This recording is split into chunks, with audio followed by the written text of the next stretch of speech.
हर साल जुलाई आते ही वही तस्वीरें। सड़कें समंदर बन जाती हैं, गाड़ियां नाव बनकर तैर रही होती हैं, लोग घर से दफ्तर नहीं जाते, नाव से रेस्क्यू किए जाते हैं। जो घर पर हैं वो छाता पकड़े इंतजार कर रहे होते हैं कि कब बारिश थमे और जिंदगी वापस पटरी पर आए। और मीडिया कहता है भारी बारिश से जनजीवन अस्त व्यस्त।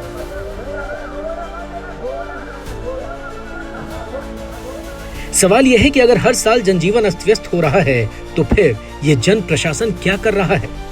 जब यही मंजर हर साल दोहराया जाता है तो क्या ये सिर्फ बारिश है या फिर ये हमारे सिस्टम की वो महामारी है जो हर साल आती है, तबाही मचाती है और छोड़ जाती है तो सिर्फ लाशें, कर्ज, टूटे आशियाने और बिखरी जिंदगी।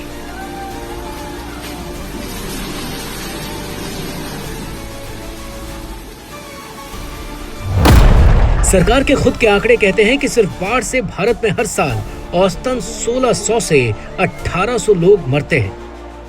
सोचिए, एक एक्सप्रेस ट्रेन जितने लोग हर साल बाढ़ में डूब जाते हैं, यानी हर 2 दिन में 8 से 10 लाशें पानी में बह जाती हैं और हम इसे प्रकृति का कहर कहकर आगे बढ़ जाते हैं।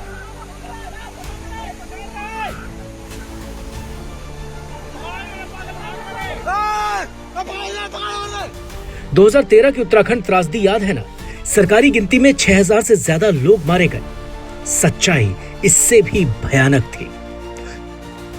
2017 में बिहार में सैकड़ों जाने गए। केरल, असम, ओडिशा, महाराष्ट्र, कोई राज्य नहीं बचा है इस वार्षिक तबाही से। ऐसे में सवाल यह है कि इन मौतों की कीमत कौन चुका रहा है? अब जरा नुकसान का हिसाब समझ लीजिए। हर साल बाढ़ से देश को औसतन 25,000 करोड़ रुपए का नुकसान होता है और अगर हम सूखा, लैंडस्लाइड, तूफान जैसी बाकी आपदाएं जोड़ दें तो यह आंकड़ा 80,000 करोड़ को पार कर जाता है। अब इस नुकसान को भारत की 140 करोड़ की आबादी पर बांट दीजिए तो एक एक भारतीय के हिस्से आता है लगभग 600 रुपए। वो भी तब जब आपने कोई गाड़ी नहीं भाई, कोई मकान गिराया नहीं, सिर्फ इसलिए क्योंकि हमारा सिस्टम हर साल मौसम से हार जाता है। और सबसे दुखद ये कि इसका कोई बीमा नहीं, कोई गारंटी नहीं। तो क्या इस बारिश और बाढ़ को महामारी जैसा घातक नहीं मानना चाहिए? कोविड आया तो लॉकडाउन लगा, सिस्टम हिला, सबने माना ये एक सदी की सबसे बड़ी त्रासदी है। सरकार के आंकड़े कहते हैं कि कोविड से लगभग 4,80,000 लोगों की मौत हुई। हालांकि WHO कहता है कि 6 लाख से ज्यादा जाने गए।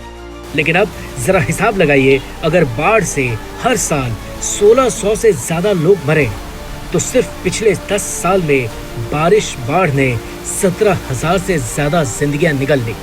तो क्या ये किसी महामारी से कम है? फर्क बस इतना है कि इसमें मास्क नहीं होता, इसमें मौन होता है। अब आइए थोड़ा गहराई में चलते हैं। जितना नुकसान हो रहा है उसमें से कितना आपको लौटाया जाता है? सच्चाई तो यह है कि देश में हर साल बाढ़ से होने वाले नुकसान का सिर्फ 8% हिस्सा ही बीमा से कवर हो पाता है। बाकी 92% नुकसान यानी टूटी हुई गाड़ियां, ढहते घर, बर्बाद दुकानों का बोझ जनता अपने सिर पर ढोती है। 2020 में केरल में आई बाढ़ में लगभग 19,000 करोड़ का नुकसान हुआ, लेकिन बीमा से भरपाई सिर्फ 8% मामलों में ही हो सकी। लेकिन जिनकी गाड़ियां पानी में डूबी थीं, उन्हें बीमा क्लेम नहीं मिला, क्योंकि ज्यादातर लोग सिर्फ थर्ड पार्टी इंश्योरेंस लेते हैं और उसमें बाढ़, पानी, प्राकृतिक आपदा का नामो निशान नहीं होता। यानी एक बार पानी आया और आपकी जिंदगी की बचत बहा ले गया। इसी प्राकृतिक आपदा पर एक फिल्म आई थी, ओ माय गॉड। उसमें मुद्दा तो आपदा का था, लेकिन कटघरे में भगवान को खड़ा किया गया। सिस्टम से एक सवाल तक नहीं पूछा गया। सवाल ये कि क्या बाढ़ सिर्फ भारत की समस्या है? नहीं, बाढ़ तो हर जगह आती है, अमेरिका, जापान, चीन, इंडोनेशिया, यूरोप। लेकिन फर्क आता है उनके सिस्टम में, तैयारी में और जिम्मेदारी में। अगर पिछले 10 सालों के औसत देखें तो बांग्लादेश में बाढ़ से सालाना करीब 300 से 400 लोगों की जान जाती है। चीन में ये संख्या घटकर 200 से 250 रह जाती है। और अमेरिका में जहां बाढ़ कम लेकिन तूफान ज्यादा असर करते हैं, सालाना मौतें 100 से भी नीचे रहती हैं। अब जरा भारत को देखिए, यहाँ औसतन 1600 से ज्यादा लोग हर साल बाढ़ में मारे जाते हैं। यानी अकेले भारत में बाढ़ से मरने वालों की संख्या अमेरिका, चीन और यूरोप के कई देशों को जोड़ दें तब भी ज्यादा रहती है। और ये तब है जब हम खुद को 21वीं सदी का सबसे तेजी से बढ़ता देश कहते हैं। सोचिए, विकास की रफ्तार और बाढ़ में डूबती लाशें, ये दो तस्वीरें साथ में कैसे चल सकती हैं?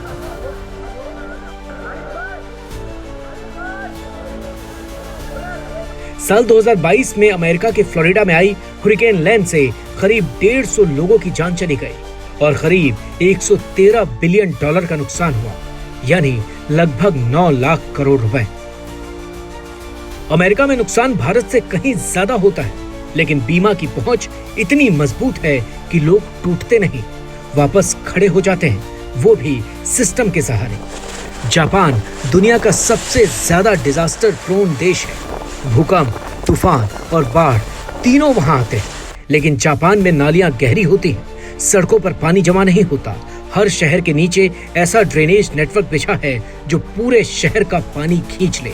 टोक्यो की जी कैंस प्रोजेक्ट को देखिए, 65 मीटर गहरे पानी के टैंक, 50 मीटर चौड़े टनल्स, जहां बारिश के पानी को डाइवर्ट करके बाढ़ को शहर में घुसने ही नहीं दिया जाता। और अगर फिर भी नुकसान हो तो बीमा और कंपनसेशन का सिस्टम ऐसा कि किसी को मुआवजे के लिए मुंह नहीं ताकना पड़ता। जुलाई 2021 जर्मनी और बेल्जियम में ऐसी बाढ़ आई कि 240 लोग मारे गए, लेकिन वहां की सरकारों ने 2 हफ्तों के भीतर हजारों करोड़ यूरो का पैकेज पास किया। घरों की मरम्मत, बिजनेस को मुआवजा और सड़कों को दोबारा खड़ा किया गया, वो भी मौसम का बहाना दिए बिना। क्यों? क्योंकि वहां बाढ़ को सिर्फ नेचर की गलती नहीं माना जाता, वहां गवर्नेंस की भी जवाबदेही होती है। भारत में भी बाढ़ आती है, लेकिन फर्क ये है कि यहाँ बाढ़ के साथ लाचारी भी आती है। कई शहरों में तो ड्रेनेज का नक्शा ही नहीं होता, नदियों की सीमा रजिस्ट्री में नहीं होती और बीमा करवाने का चलन तक नहीं है। यहाँ लोग अपनी गाड़ियां डूबने के बाद पूछते हैं, क्या ये इंश्योरेंस में कवर है? जबकि विदेशों में लोग गाड़ी खरीदते ही पहले पूछते हैं, इस शहर में फ्लड जोन क्या है? अब सवाल यह है कि हम क्या करें? क्या हम हर साल बाढ़ में डूबते रहें, गड्ढों में गिरते रहें? क्या हमारी गाड़ियां हर मॉनसून में कबाड़ बनती रहे? अगर स्मार्ट सिटी वाकई स्मार्ट हो जाए, अगर सरकार 80,000 करोड़ के नुकसान में से सिर्फ आधा यानी 40,000 करोड़ भी बचा ले, तो ये पैसा गटर में नहीं, आपके बच्चों की स्कूल में लग सकता है। तो अगली बार जब कोई कहे बस थोड़ी बारिश हुई है, उसे याद दिलाइए कि ये थोड़ी सी बारिश हर साल हजारों जिंदगी छीन रही है, लाखों करोड़ बहा रही है। और सबसे खतरनाक बात यह है कि एक ऐसी महामारी है जिससे बचने के लिए आप कोई मास्क नहीं पहन सकते।